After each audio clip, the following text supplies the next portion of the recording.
God, the merciful, the compassionate.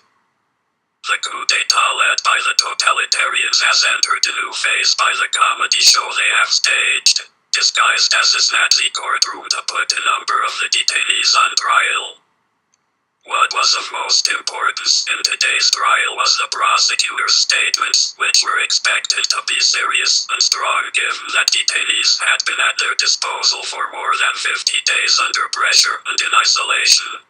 But they are in such rage and shock of the failure of their coup d'etat that the result, the statement, was nothing but a headline from Tehran, the pro-Ahmadinejad newspaper famous for its lack of journalistic integrity and sensationalized headlines, which would even make a dead chicken laugh. They have been so hasty in preparing the statement that they have even made errors in the naming the members of the participation front, which are all readily available online. For example, they have named Dr. Tajik, who headed the Center for Strategic Studies under the Khatami administration, as a member of the participation front. Unfortunately, in this heavily politicized, unprofessional and baseless document, the analysis presented was just as inaccurate. In this statement, which was sent to Fars News as the main propaganda machine of the leaders of the coup before all other media outlets, the depth of hatred these leaders feel towards the 8 years of reform, its remarkable achievements, and its leader, Saeed Mohammed Khatami, was widely seen. This statement has at times turned into a full-blown defense of socialist countries where stealing votes was rampant. In other places, in order to prove accusations of a velvet revolution in Iran, they have compared our country and our system to that of socialist systems. To do so, they've used fabrications offered by security forces which only seem to show their low IQs and scattered minds. What is interesting is that in this statement they have shown their own goals in their coup d'etat.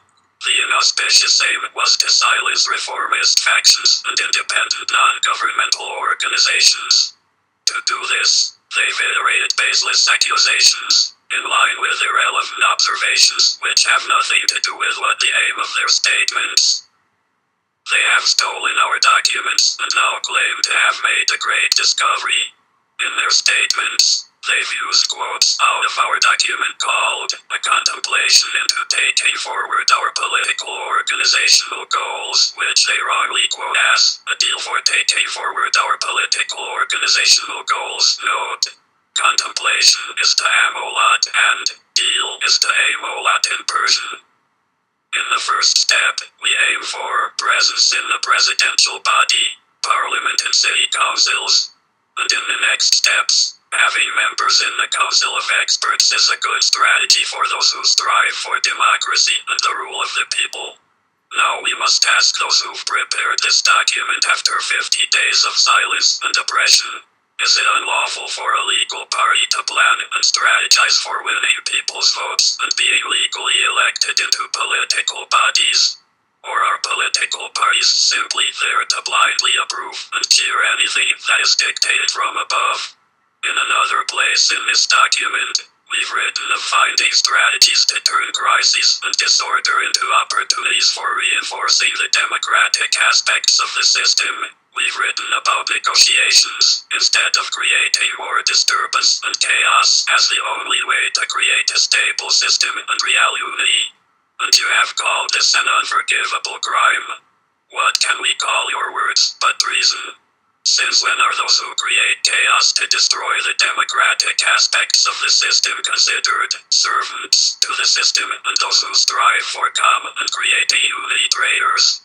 How well you have shown your hatred and envy of democracy and human values. It is this exact hatred which creates a suspicion of voter fraud.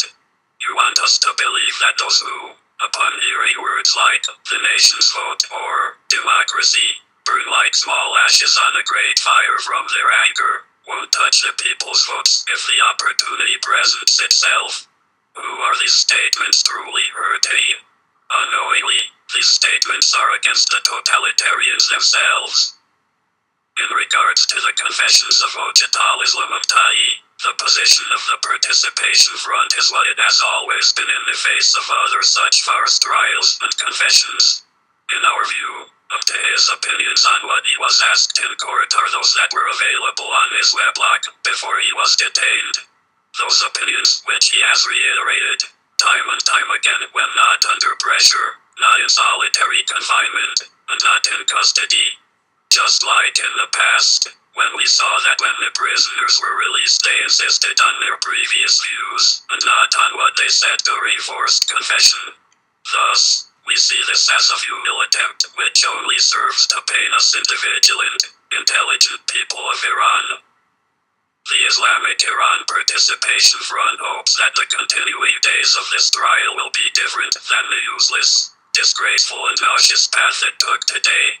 We request that the hostages be allowed to see their families, and that their lawyers have access to their documents. And we warn the current establishment that such petty trials will not result in anything and will not serve as an excuse for their violent rampage and murder. Instead of propping such advertising campaigns, it would be better for you to think of a way to answer to an entire nation that has seen your true face in the past 50 days, has seen the body of their martyrs in bewilderment and mourning. People who have courageously appeared on the front lines despite your bullets and batons. The real courtroom, before the courtroom of the Lord, shall be in their presence. The Islamic Iran Participation Front. 10/5/88, August 1st, 2009.